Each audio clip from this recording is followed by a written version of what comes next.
It's time for the Access of Easy podcast, the weekly technology digest that keeps you ahead of the curve.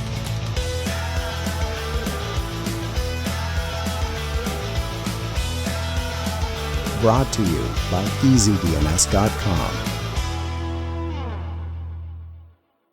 Welcome back, everybody. Access of Easy Thursday evening.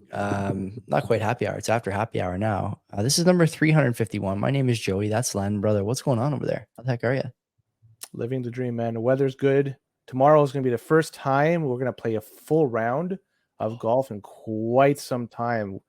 Willow Valley. And I'm not sure if you know that one. That's a great really course. Nice. Great course. Yeah, I got some. My friend has a good package, $65 all in with cart, and he's got still a bunch more to go. So it's going to be, I think, once a month we're going to go there. So I'm stoked, man, because you know what? Like last week we played Chinook and got rained out, but good rain policy over there. You know what? It's good. Summer's here. Weather is getting nice and warm. The grass is growing. Got to mow it again. And yeah, how are things over there? Great, man. Super weather. I am riding my bike into work every day. So this week, my round trip is like 15 kilometers. So what's today? Thursday? I didn't go Monday because we get the day off. So 15, 30, 45. I'll have finished 60 kilometers on the bike just commuting to work by the end of the day tomorrow, which is fantastic. I don't think it's supposed to rain tomorrow. I would assume not. No rain. Yeah. The weekend, yeah, Saturday, Sunday, Monday too, I think. Whatever. Don't care about that. But the as long as it doesn't rain tomorrow, that's good. Yeah, beautiful weather. I don't even want to jinx it by saying that we've been lucky, but if we can keep getting these nice days, I'll appreciate it for sure. It's been too long. The Canadian winters are so long. It's like 7 months of rain and snow, some mix of the two, for 4 or 5 months of decent weather, right? So I'm happy about that. So is my dog.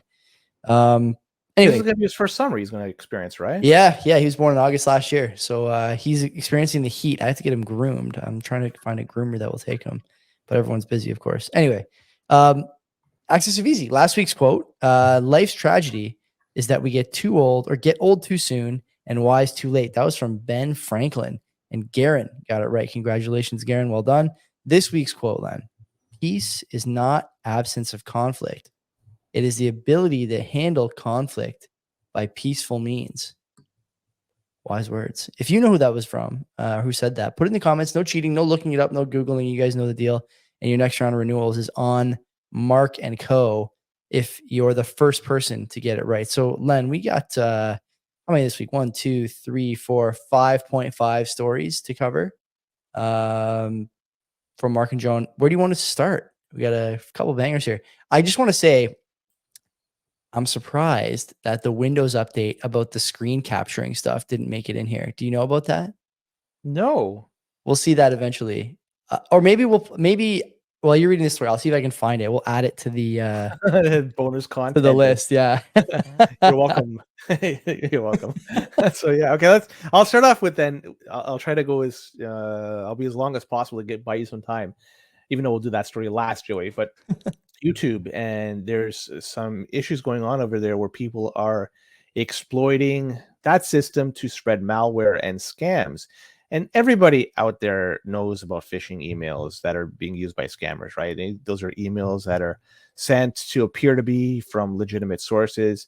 And those emails, they're trying to lure users into clicking malicious links or downloading attachments that contains malware.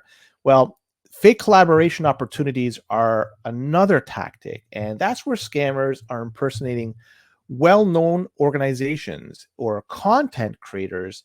And this is to trick users into revealing personal information or sending money. The people that they are trolling here, they're very far left of the bell curve.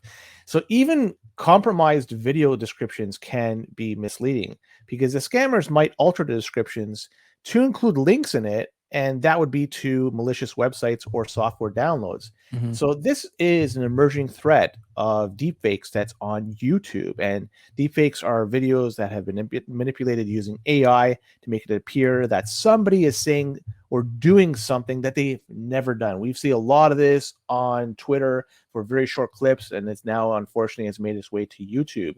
And scammers, they're trying to leverage these deepfakes to impersonate these authoritative figures or celebrities and trying to deceive viewers to doing stuff like donating money, as I mentioned earlier. So to combat these scams, security researchers recommend educating users about tactics and training about something that appears, false. There's some false communication. So people need to understand what the situation. So they have to basically be exposed to it, understand it, and then be able to identify this as a scam. So people should be vigilant out there and start exercising caution when they see a message, especially something that's too good to be true. When they send, please send some money, we'll double it and send it back to you. Like, how can that be? But still people are falling for this. And even YouTube has gone to efforts not too long ago, I'll say about a month and a half ago, when you upload a video to YouTube, they're asking content creators the question if the video that they are uploading is this altered content, and they're asking if it was altered in any way for is this making a person appear to say something they didn't say, or altering footage or real event or a place, or generating a realistic looking scene that didn't actually occur. So essentially using AI. So YouTube is asking every content creator when they upload this information, their videos, is this something that's AI generated? And of course, I would imagine these scammers are clicking no, still uploading it anyways, and this is falling through the cracks. But nonetheless, YouTube is trying to do what they can to treat this seriously. And you know what, Joey? Even you and I are out there. We've done hundreds and hundreds of hours.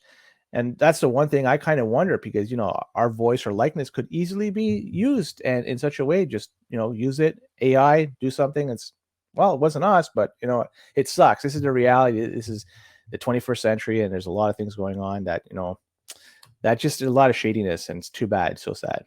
We're headed that way, you and I. I look forward to finding out that I've said something, despicable in the public square, only to find out that it was AI. You know what the weird thing about this is? You have YouTube Premium, right? We talked about this before. I think you're a premium subscriber, so you don't see the ads. There's no ads on videos for you. Is that how that works? That's correct. Yeah. Okay, so I'll tell you that I don't have premium. And one of the ads, or one of the problems I have with the ads, is that they're almost always AI generated scams. Almost always. For example, I saw one maybe 2 weeks ago or a week ago. I wanted to screen record it, but when I went back and refreshed the video, it gave me a different ad, probably equally as bunk. But the ad was CBC's news desk sort of banner, right? If you turn on CBCNN, and a CBC anchor who I would imagine is an actual anchor with clearly what was an AI generated kind of mouth movement. Easy for me to tell. I've seen enough of these videos now that I can tell. From the anchor saying that, Canada's Chrystia Freeland has opened a new program for Canadians who want to invest up to $350 to receive back up to $15,000. If you were born between the years 1965 and 2005. Pretty crazy.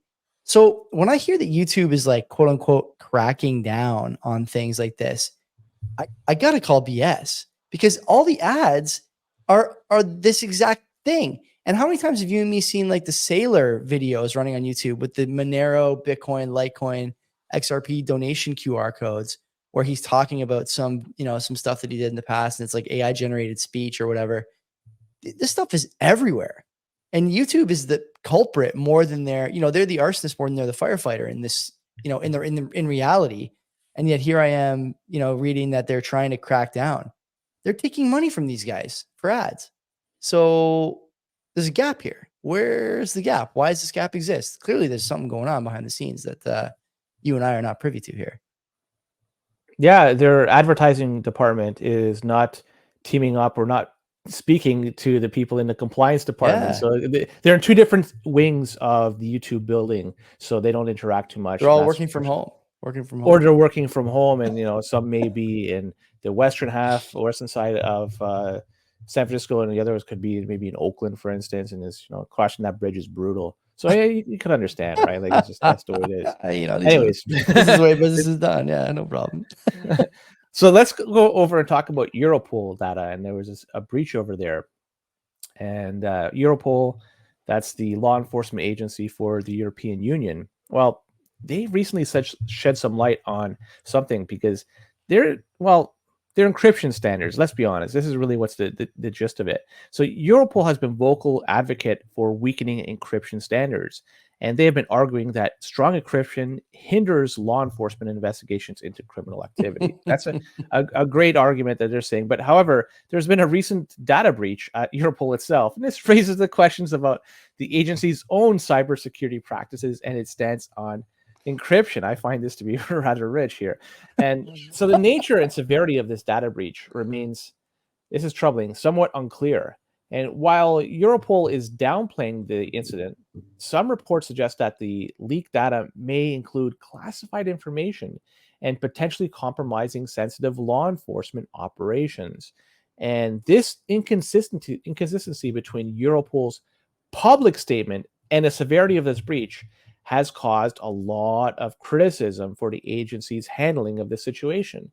Also of note is the tension between law enforcement's desire for greater access to private communications and the importance of strong encryption for user privacy and security. We've talked about this numerous times, and Europol argues that they say that they need to weaken these encryption standards and these laws just to give them the ability to prevent crime and deal with crime. But really, come on, like let's look at what happened here.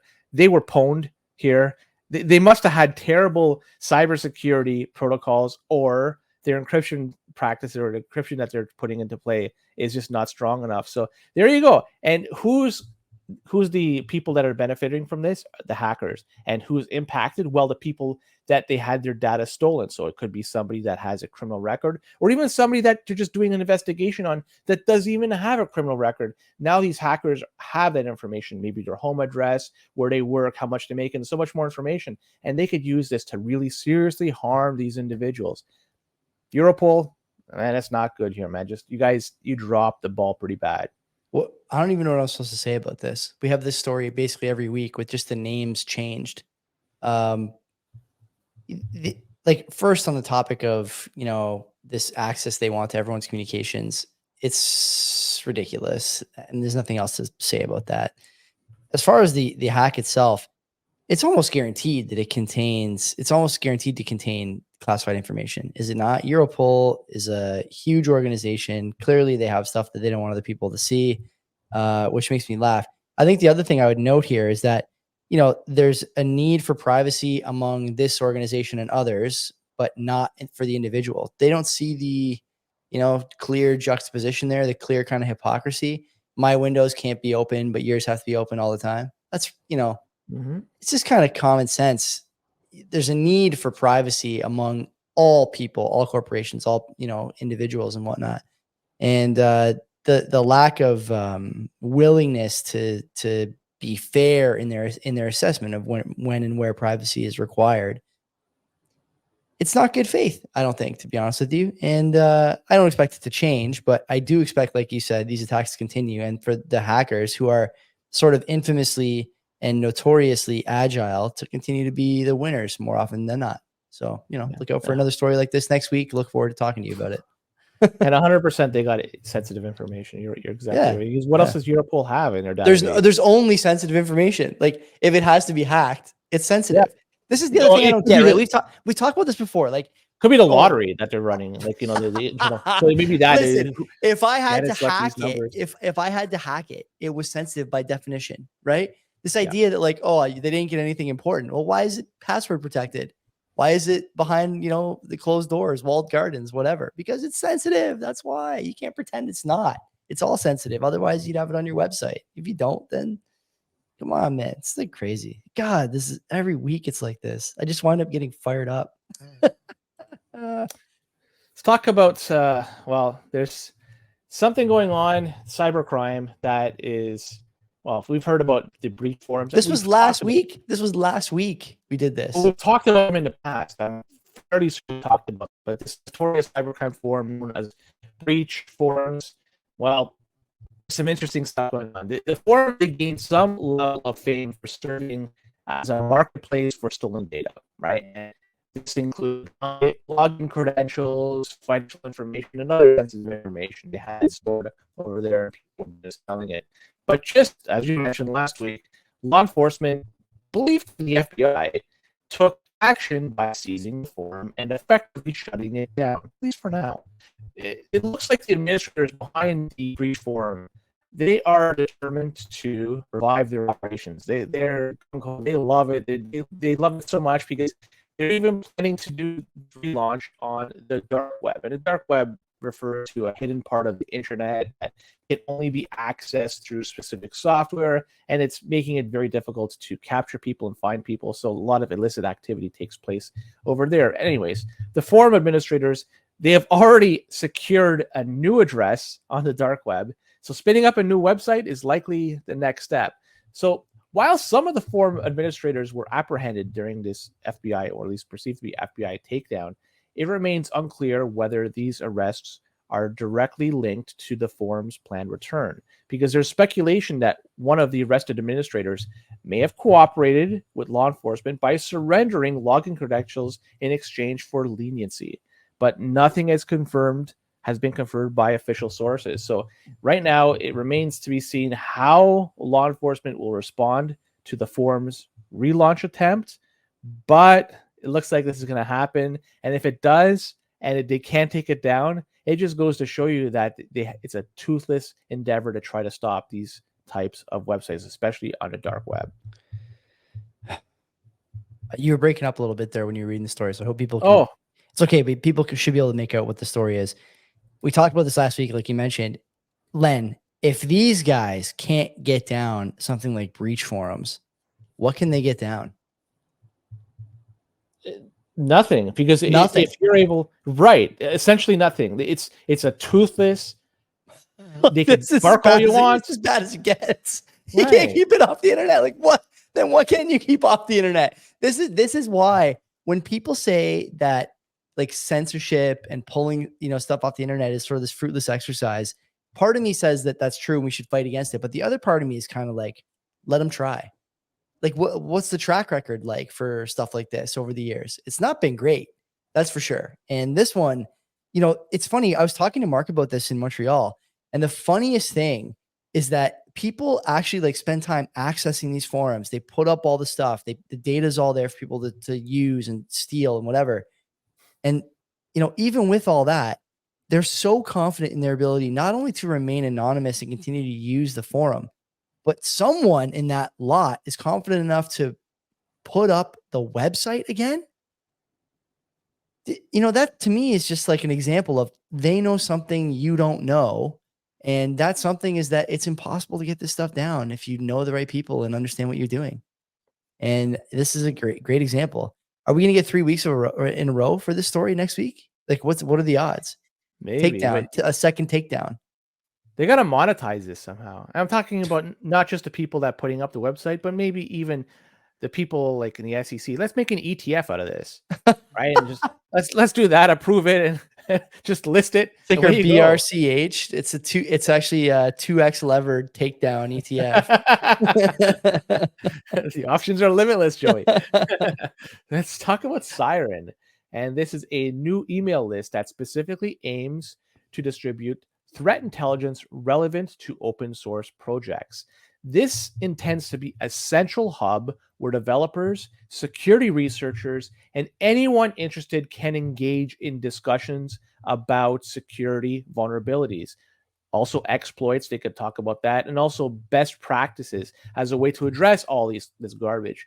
And this is a critical distinction of the Siren mailing list, because it means anybody could get into this, the way that it's set up, and I'll explain it in just a little bit. So one of the noteworthy features is that it's a publicly accessible mailing list. That means anybody's able to view the discussions happening within the list, regardless of whether they are subscribed or not. And this is in contrast to other mailing lists in the domain of open source security, like OS Security, which are private. So the Open Source Security Foundation anticipates that the Siren mailing list will cultivate a sense of shared responsibility and collaborative defense within the open source community. And by openly sharing information about threats and vulnerabilities, the community can then be better equipped to defend itself from attacks. So in essence, the Siren mailing list represents a significant initiative by the Open Source Security Foundation to enhance communications and collaboration around security threats that plague open source projects. So I like this. Seems good on paper. I don't know exactly how it's going to play out over time, but again, just on the surface, just looking at this, it looks pretty good. I like this initiative, but will it work in the end? Time will tell. I don't know enough about this. Well, like, what kind of stuff would they be sharing here exactly that you wouldn't be able to get on a show like Access of Easy, right? I know the forum obviously format is different, but what's the like what gap is this filling? Is there a gap? So in Access of Easy, it's a one way. We're telling people or yeah, explaining. I mean the format is a little different, but like as far as sort of the the information being presented, most of the time, for example, when you and me share a story, right? If I look at I don't know, what's a good example? What's one we just did maybe a week. What about XZ compression tools? That was sure. That's a good one. Yeah, the Linux one, right? So the thing about that story, when we share it, we the sort of back and forth about the threat has already been captured. And so it's aggregated in an article and then further aggregated by us as part of a show where we do 5 or 6 of those stories. I'm not saying we would do it better than the forum. I'm just saying, like, for people who really need to know what the threat is this filling a gap? I don't know if maybe this is like a half-baked thought I'm having, but it feels to me like this is a good initiative. But to your point, like, is it going to be used? Are people going to be like, going here as part of their bets? Are we as a podcast duo here? Is there going to be a story that Mark and Joan capture from this forum? You think? You know what it works? It works if it's the first point of entry, or people that it's the first place they go to. Just like when people want to search for anything, they go to Google. So if you want to search for anything with respect to security and privacy and anything along those lines, if you go they'll go here. Yeah. So that's when you know it's successful, and that's when you say that it's heading in the right direction. But unless it does that, even if it's like not number one, maybe second or third or fourth, but it has to be like one of the top points where people go to. And if it's not there, then I don't deem this to be much of a success. Sounds good in paper, but the reality, I share your concerns. I mean, is it covering something? Is it making life better? Is it improving? I don't know. The sharing of information. Yeah. Time will tell. And I will not, it'll take some time before we figure it out which way it's going. But yeah, let's move on, because there's still, I think, 2 more plus the bonus story. Yeah. So yeah, there's a privacy concern, and it's all because what's going on in the digital age, right? The way we use libraries has changed over the last few decades. And so there was a Californian-based lawyer named Christine Dudley. And well, she discovered something that's very unsettling. And it's the possibility of targeted advertising. And this might be influenced by a user's library checkout history. So you go check out a book, then they're using that information to potentially send over targeted ads just based on your borrowing habits. So it seems kind of odd, because she was noticing these targeted ads based on her phone, just as from these audio. But it should be noted that she's listening to it as an audiobook on her phone, right? So if I like game this out and try to reverse engineer it, how do you search for an audiobook that you want to take out at the library? You potentially would do it in Google or Amazon, or you type it in your phone. Right, but using one of those. Yeah. I think that the keyboard captures ad data. That's been my stance for a long time. I don't know if that's already been discussed or people know this is true or not true, but I think that's where the phone gets a lot of advertising data about you. I have no comment to that. I mean, you might be right. You might be. There's no way for me to verify this. It's just simply an assumption at this particular moment. So, I mean, with respect to this one, though, the library says their policy is in place and this is going to shield their users' privacy. But these safeguards may not necessarily apply to third-party apps that users interact with. And you were mentioning the keyboard. That's maybe a first-party app, but still, it's outside the realm of the library. And they say that the process by the ad targeting occurs, it's often shrouded in secrecy. and it makes it very difficult to pinpoint the exact cause. So in this case, both the library and the app developer, they deny sharing the data, yet the possibility of data leakage remains an open question. So the targeted ads for the library audiobooks right now remains a mystery, but maybe you solved it. It could have been just what's in the just simply typing it into keyboard, and it's being captured somehow through the OS. But what do I know? This is just, we're talking about. I gotta be honest with you. I don't really believe this person. Like, if I think about my own behavior, which I realize has got to be some kind of logical fallacy, but for her to say you don't coincidentally come across mobile ads for that particular subgenre, she told the Register, those ads made me extremely angry. What is the likelihood, Len, that you just decide one day that you want to go into this like very strange, dark corner of reading or listening, I guess in her case, to a certain genre of books, and you don't ever Google it? Googling it is one thing, but you know what the bigger thing is? When I have a sports injury, okay, again, my own anecdotes here, but when I have a sports injury, oftentimes I will Google things surrounding that injury. Stuff like, if I hurt my hamstring, like I'll Google glute exercises or knee strengthening exercises or running exercises or agility exercises, stuff like that. The Google, I mean, all algorithms do this, but we'll stick with Google for now. The algorithm doesn't just look at what you search and try to feed you stuff that's close. It triangulates. So if you start searching for, I don't know, what's a good example? Let's say you're a pregnant woman, okay? And you start searching for, why am I feeling sick in the morning?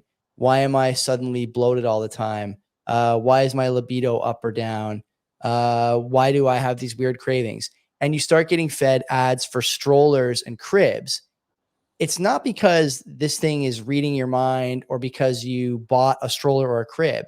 It's because if it looks at all the searches you've done, it goes, this person probably also wants to see this. And the thinking, I think, sort of at first glance, is this is such a weird niche topic. There's no way it could get this on its own. The way you should be thinking is, this is such a weird niche topic that it's the only thing you could be actually thinking about if you're thinking about these other things. That's what she's missing. And I think if we had seen this article in sort of a, I don't know, like a Krebs or something like that, you might have seen that linkage made. I think they missed the point here a little bit. Am I onto something there? What do you think? No, it seems reasonable, but maybe this whole thing is just made up and it's a deep fake that was created in I'm not convinced you're not a deep fake. Honestly, I haven't seen you in like 2 months, so I don't know. That is true. Yeah, I'm actually really playing tennis right now. This is the fake me doing this. Let's go to the second last story because we have that bonus one coming up. Sure. And this has to do with a EasyDNS blog that came out on May 17th, and it talks about the email forwarding to Rogers mailboxes that were reportedly slowed down or missing emails. The blog, check it out. It goes through a lot of technical data here in terms of what could be causing this.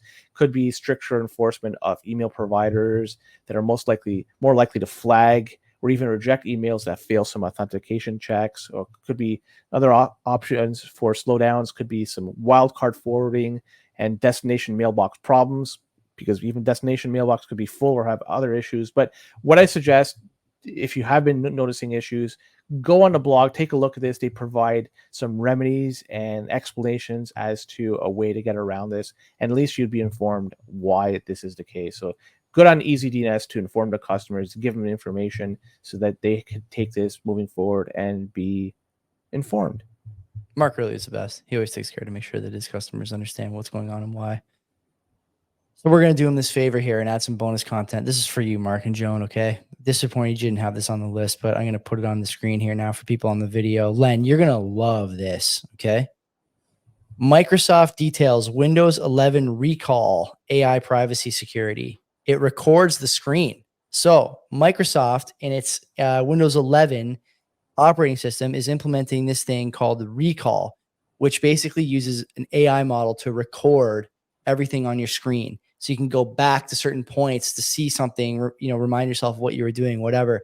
The thing is that it just captures everything all the time.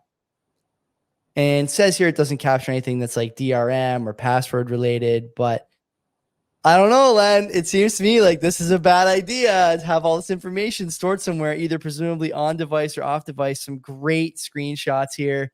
How far back does it go? I'm curious. Is it just like it the looks session like it goes an awfully long way. That's a lot of data that it's capturing. I know. Recall not only records but also understands your screen, as shown in the screenshot. Again, sorry if you're on audio only. The Recall has been used to search for Korean restaurant that Alice, and Recall matches the keywords in various apps like WhatsApp, websites, maps. So it's watching your chats, your searches, your browsing. Does Windows 11 Recall respect your privacy? The long and short is basically that they say it does, but it's up to you to be skeptical of that claim. Recall will not record one-time images like private, view once stuff in WhatsApp or Telegram. Might not record certain videos. Your data won't be uploaded to Microsoft servers or cloud and will not be used to train models. Everything is done locally. If you can trust your computer, you can trust the Windows 11 AI integration. I don't know, man. How's this for a story? This is not shipping with current hardware. It needs the Qualcomm. I can't remember what the chipset is, but basically, why? it's I'm curious why that's the case. 40 trillion operations per second is what you need, and I guess that's not out there. So you need Snapdragon X PCs or AMD PCs. AMD PCs don't meet the minimum at all. Yeah, so there you go.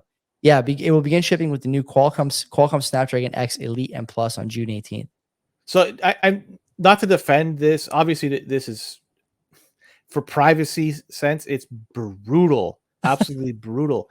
But it doesn't look like this is going to be rolled out in all products. So you have to have the specific hardware. I mean, not for now, but like in 3 years, is everyone going to have that much firepower in their hardware? Like probably, right? It's getting close. Don't know. They could also optimize it so it doesn't have to use as much horsepower. Make it more accessible. Yeah. So you have basically two ends of the candle coming together, both burning and meet in the middle. So yeah, I mean that's pretty crap. But are you surprised? No, like, really. I'm not. That's the thing. So you read about the story, and it should blow people's minds up, but it doesn't. It's like, it really sucks. It goes to show you that Windows is a security nightmare and a privacy nightmare. I don't have my phone near me. I can kind of remember a time. I don't remember. This might be a fever dream, but I can almost remember a time where my phone had universal search. So if I typed in a query in like the universal search bar, it would feed me back stuff from certain apps, conversations, text messages, photos, stuff like that. It's searching the whole phone. Yeah, I suspect, honestly, Len, that the next iteration of iPhone in September, they're going to reintroduce that universal search under the AI banner. And I think that you're going to start seeing this more and more. To your point, I'm not surprised. And the reason I'm not surprised is because people like that stuff. People are so unorganized and reliant on their phones for every single thing in their life. And I'm not saying I'm any different. Like, I'm a millennial. I'm strapped to my phone as much as almost anybody. Not like screen time, but rather, all my stuff is on my phone. People are going to like this feature, but they're not going to consider the privacy implications.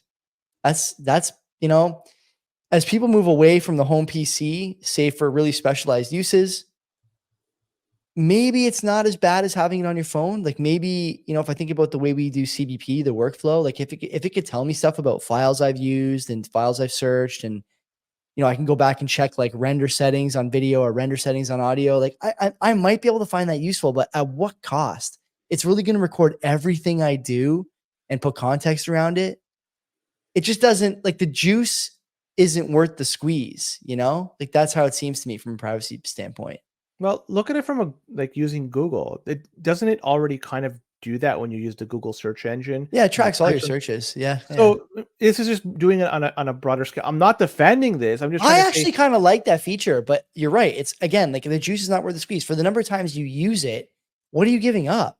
Even Google Maps. I don't know if you have maps on your phone, but I'm not even going to tell you how I know this, okay? But I found this out the hard way. Google Maps, even if you don't put in a search for a location, if you go back in your search history, unless you disable this, if you go back in your location history, unless you disable it, Yeah, It'll tell you everywhere you've been, how long you were Yes, there. It's yes. fucking insane. And sorry, I'm not supposed to swear on this show. It's insane. And I'll tell you what else. The context around that stuff is what would really make that incriminating. If suddenly it was able to pin down, like, oh, you were in, I don't know. Let's say this is going to make me sound like an absolute idiot, but whatever. Let's say you're at the gym or something, okay? And your phone is like, yeah, this person is at the gym, blah, blah, blah. And then around that thing, there's another text message about you meeting somebody at the gym, and it's your workout partner. And, let's say you're going through a divorce or something. Those contexts where you're meeting your workout partner at the gym, and it puts that stuff together. And, your husband or wife is like, no, my husband or wife was cheating on me at the gym. That was the beginning of this infidelity or whatever. Like, you're just inviting these connections where no connections exist. And again, there's really no purpose for this outside of what? Data collection. They just want that data to feed you something personalized that you might spend money on.